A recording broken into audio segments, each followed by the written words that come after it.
aujourd'hui on se retrouve dans une nouvelle vidéo avec les 10 choses que j'aime faire à Paris, puisque récemment j'ai eu la chance de m'y rendre pendant 3 jours, donc d'y retourner pour la 6e fois. Bon, alors je vous rassure, généralement ce sont des séjours entre 1 et 3 jours, donc voilà, donc j'y suis retournée récemment et du coup je souhaitais partager les choses que j'aime faire, que j'aime voir, où j'aime aller lorsque je me rends dans la capitale. Alors la première des choses que j'aime faire et que j'ai faite pour la 2e fois lors de mon séjour, c'était d'aller à la librairie Shakespeare & Company qui se situe juste en face de Notre-Dame, qui est la plus grande librairie anglophone de tout Paris. Et là vous avez l'impression d'être dans une autre époque, d'être dans une Angleterre du 18e siècle, un peu comme dans Harry Potter. J'adore, voilà, donc tous les livres sont en anglais, même le personnel, il y a un chat, vous pouvez vous asseoir et lire, c'est absolument une ambiance de dingue. Et du coup, à chaque fois, j'y achète des livres et là, j'ai recommencé et j'adore. Voilà, ça a une ambiance vraiment incroyable et je suis très fan de cet endroit. Donc si vous aimez la lecture, que vous aimez l'anglais, que vous aimez les choses un peu originales qui ont préservé leur essence, eh bien je vous conseille vivement et je vous laisserai toutes les adresses des endroits que je mentionne bien sûr en barre d'infos. Le second endroit où j'aime aller, c'est le Café de Flore, donc le fameux café qui est l'un des plus vieux de tout Paris, qui se situe à Saint-Germain, donc pas très loin de Notre-Dame. C'est un café où je suis allée pour la 2e fois. Alors c'est un peu cher, par exemple on y a pris le petit déjeuner et pour 2 croissants, 2 chocolats chauds, 21 €. Voilà, donc effectivement c'est un budget. Après c'est le genre de choses que je fais une fois quand j'y vais et j'y vais genre tous les 2 ans. Donc bon, ça va, c'est pas horrible, mais c'est un endroit vraiment, encore une fois, assez fidèle à lui-même, qui a préservé un peu son essence et son cachet d'antan. Voilà, donc que ce soit en terrasse ou à l'intérieur, c'est un endroit où j'adore aller et où je retournerai avec plaisir. Et en plus, on peut y croiser du beau monde. 3e endroit où j'aime aller, c'est le quartier du Marais, qui est un quartier que je trouve génial, tant par les petites rues trop belles, tant par les boutiques, par les restaurants, par les endroits hyper incroyables que vous pouvez voir, notamment la boutique Uniqlo qui est magnifique, la boutique Nature et Découverte, je pourrais vous en citer 10 000. En plus vous avez des boutiques là-bas qui sont uniques, comme celle de Urban Decay, comme le BHV Marais que j'adore, comme des friperies. Voilà, c'est un endroit où j'adore aller, où j'y retourne à chaque fois que j'y vais. Et à chaque fois, je découvre des choses en plus et je suis vraiment très très fan. 4e endroit, ce sont les Galeries Lafayette Haussmann. Alors, c'est pour un peu le fait que ce soit grand, la gigantesquité de l'endroit, même si ça n'existe pas.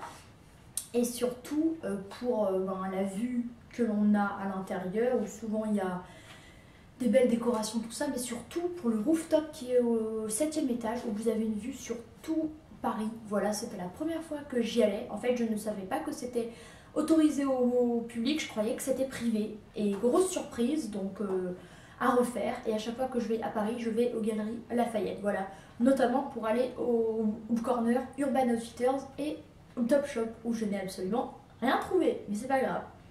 5e endroit, c'est Montmartre, parce que j'adore ce quartier, j'y suis encore retournée. Du coup, ça doit faire la 4e fois que j'y vais. Et j'ai découvert encore des restos, des rues, des boutiques, voilà. Notamment la Maison Rose, c'est un endroit que je voyais partout sur Instagram, donc j'ai fait des photos là-bas. D'ailleurs, avec ce pull, voilà, je vous ai fait un look que je vous laisserai en barre d'infos. Et voilà, le Sacré-Cœur, la vue que l'on a, l'ambiance, en fait c'est un peu tout ce que j'adore, le fait qu'on domine Paris, le fait qu'on a l'impression d'être en dehors de Paris, on sent cette atmosphère vachement particulière, comme si on était dans une petite ville dans la ville. C'est assez spécial, en plus on est tranquille, il n'y a pas grand monde, franchement je suis hyper fan de ce quartier-là. Le 6e endroit, il s'agit du jardin des Tuileries. En plus on était juste à côté, donc ça tombait très bien. À chaque fois que je vais à Paris, je vais aux Tuileries parce que j'adore cet endroit. Je trouve ça vraiment hyper sympa. C'est un jardin hyper grand qu'on a traversé pour aller à pied au café de Flore. Voilà, il était 9 h du matin, on était tout seul. Ça fait vraiment du bien de pouvoir respirer un peu au sein de cette ville qui pullule de monde et de bruit. Et voilà, j'adore cet endroit. En plus, c'est vers le Louvre. On voit la Tour Eiffel au loin. Enfin voilà, il y a une petite magie, je trouve. 7e endroit, eh bien le Louvre justement, mais je parle surtout de l'aspect extérieur, le bâtiment énorme qui en impose de dingue, la pyramide au centre. Je trouve ça super beau, voilà, j'aime bien au moins aller devant, me réimprégner de cette ambiance-là, admirer les monuments, tout ça, je trouve ça super sympa.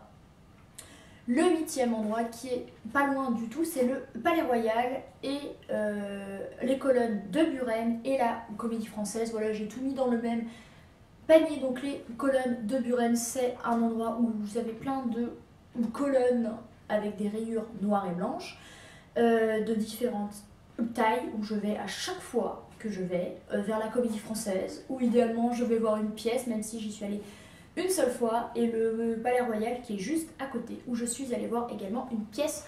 Donc voilà, c'est un endroit que j'aime beaucoup. Là en l'occurrence on était tout seul aux colonnes de Buren, donc c'était cool.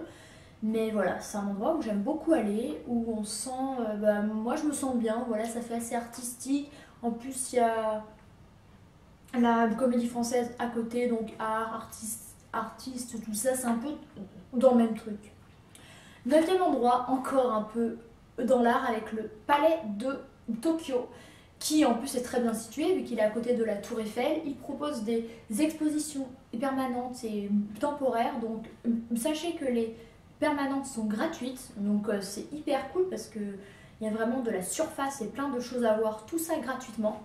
Donc là du coup j'y suis retournée la dernière fois, il y avait des expositions un peu art contemporain, très contemporain, notamment un matelas sur le sol, en gros une chambre qui aurait vu l'ouragan Katrina. Voilà, c'est de l'art, oui, effectivement, c'est subjectif, mais c'est hyper intéressant à chaque fois et j'adore y aller, m'imprégner de cette atmosphère-là, que j'aime beaucoup. Le bâtiment extérieurement, je le trouve hyper sympa. Et voilà, ça doit faire la 3-4e fois que j'y vais et je continue d'y aller à chaque fois que j'y vais. Et le dernier endroit, c'est le Trocadéro. Alors déjà parce que effectivement vous avez la vue sur la Tour Eiffel, parce que vous avez ce long endroit blindé de gens, mais en même temps vous pouvez trouver un petit endroit tranquille. Et surtout ce que j'aime bien, c'est qu'à l'arrière de vous, où il y a le gros rond-point, vous entrez dans le 16e et là vous avez plein de restaurants, de cafés où il y a quand même beaucoup moins de monde. Et en fait j'aime bien ce contraste entre touristes qui s'amassent devant la Tour Eiffel, qui font des photos avec comme ça, je fais genre de tenir la Tour Eiffel par le bout, et dans l'aspect un peu résidentiel du 16e arrondissement, ce genre de choses là. Voilà, j'aime beaucoup le Trocadéro et encore une fois on y est allé. Donc voilà, c'en est tout pour mes 10 choses que j'aime faire et voir à Paris. J'espère que cette vidéo vous aura donné des idées si un jour vous y allez prochainement. N'hésitez pas à me dire en commentaire quels sont vos endroits où vous aimez aller à Paris. Ça m'intéresse, je suis toujours avide de voir un petit peu. N'hésitez pas à mettre un pouce en l'air à cette vidéo si elle vous a plu, à vous abonner à ma chaîne. Je le répète et je le répète encore, mais c'est hyper important et moi je vois vos abonnements qui tous les jours augmentent et je trouve ça super cool, d'autant que je pense que je vous apprends quelque chose, mais récemment YouTube va modifier ses conditions de monétisation et en gros tous les gens comme moi qui ont moins de 1000 abonnés ou de 40 000 ou 4000 heures de vues, je sais pas quoi, eh bien ils n'auront plus le droit de monétiser leurs vidéos. Voilà, donc par exemple lorsque vous voyez de la publicité dans des vidéos qui durent 5 secondes ou c'est un petit peu chiant, eh bien sachez que ça me fait 2-3 centimes, voilà, parce qu'on compte en centimes quand on a, comme moi, moins de 1000 abonnés. Et du coup avec toutes les vues cumulées sur ma chaîne, j'ai eu à peu près 10 €. Donc on ne peut pas dire que ça fasse ma richesse, d'autant pour les heures de travail que c'est d'imaginer les vidéos, de les tourner, de les monter. Voilà, tout ça en faisant une par semaine scrupuleusement. Donc du coup, eh bien, c'est d'autant plus important de vous abonner si vous aimez mon univers, parce que moi, ça m'encourage à faire des vidéos. Et surtout, si j'atteins les 1000 abonnés avant fin février, donc avant que les conditions ne changent, j'aurai le droit de sponsoriser mes vidéos et donc d'être un petit peu remerciée pour mon travail. Voilà, je souhaitais quand même vous le dire parce que c'est quand même beaucoup de boulot YouTube. Moi je fais qu'une vidéo par semaine, ce n'est pas professionnel parce que je fais d'autres choses à côté, mais je fais scrupuleusement toutes mes vidéos par semaine. Ça me prend au moins 5 heures par semaine, donc c'est quand même cool d'être un petit peu remercié avec 2-3 euros sur des vidéos. Voilà, et bien écoutez, c'en est tout, j'espère encore que cette vidéo vous a plu et je vous dis à la semaine prochaine. Bye!